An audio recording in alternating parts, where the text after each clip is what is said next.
Merit असणारा असेल तर तेवढ्या जागा एक्सचेंज करण्यामध्ये सगळ्यांनी मानसिकता दाखवलेली आहे. किती जागा लढणार आहे दादा महाविकास आघाडीमध्ये किती जागा लढणार आहे? आम्ही पण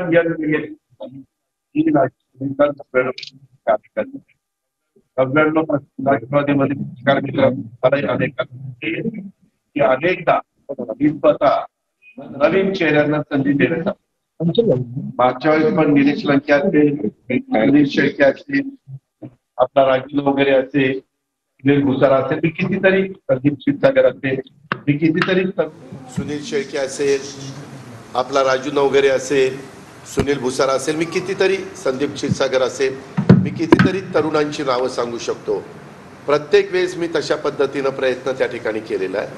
आत्ता देखील आम्ही राष्ट्रवादी काँग्रेस पक्ष निर्णय घेताना काही सिटिंग नव्या जागा येतील तिथं नवे चेहरे मी पण युवा शक्तीला किंवा नेतृत्वाला संधी देण्याचं काम पहिल्यापासून मी ज्यावेळेस अतिशय तरुणपणी खासदार झालो तेव्हापासून आजपर्यंत महानगरपालिकेत नगरसेवक, स्टँडिंग कमिटी चेअरमन, महापौर, विरोधी पक्ष नेता, सभागृह नेता, झेडपी अध्यक्ष, इतर पदाधिकारी अशा अनेक ठिकाणी आत्ता देखील तुम्ही बघितलं तर मला ज्या जागा मिळाल्या त्याच्यात संजय बनसोडे नवा चेहरा दिला, आदित्य तटकरे नवा चेहरा दिला, अनिल भाईदास पाटील नवा चेहरा दिला. साधारण वेगवेगळ्या समाजाला तिथं प्रतिनिधित्व देण्याचा प्रयत्न केला. हा प्रयत्न सगळेच करत असतात, आम्ही पण करणार आहोत. मी पण युवा टीम देणार आहे.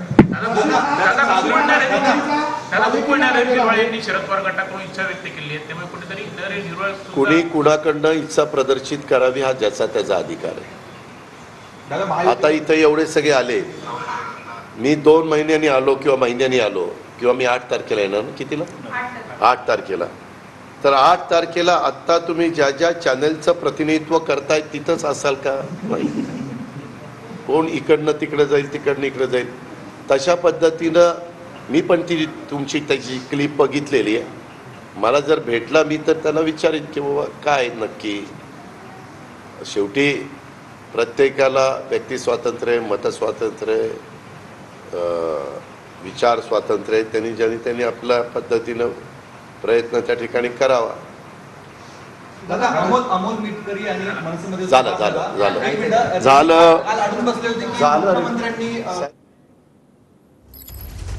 तर विद्यमान जागांची अदलाबदल होऊ शकते. उत्तर दिलं की नाही? दादा तुम्ही विमानाने आले त्यावर देखील ट्विटरवर टीकाही होती. काय झालं की तुम्ही रस्ते खराब एक मिनिट जी महत्वाची लोक त्यांच्या वेळेची बचत व्हावी म्हणून अनेकदा विमानाने प्रवास करतात. उद्या तुम्ही म्हणाल की दिल्लीला चाललाय, तुम्ही मुंबई दिल्ली प्रवास करा रस्त्याने. ज्या रस्त्याच्याबद्दल तुमच्या तक्रारी होत्या त्याच्याबद्दलची काय मिटिंग काल झाली त्याची तुम्ही नुसती शहानिशा घ्या. आणि ते नुसतं अशी मिटिंग नाही, इतक्या दिवसात इतकं झालं पाहिजे, तितक्या दिवसात तितकं झालं पाहिजे आणि त्याच्यावर देखरेख ACS PWDने करायचं. एवढं ते करतोय.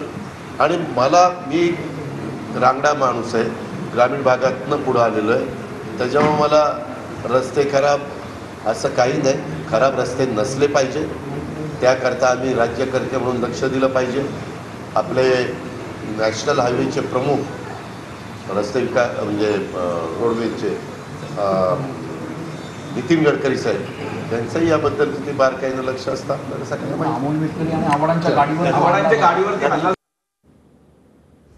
तर आज अजित पवारांनी प्रसारमाध्यमांशी संवाद साधला. सिटिंग जागा त्या पक्षाकडे असाव्यात अशी प्राथमिक चर्चा झाल्याची महत्त्वपूर्ण माहिती अजित पवारांनी दिली आहे.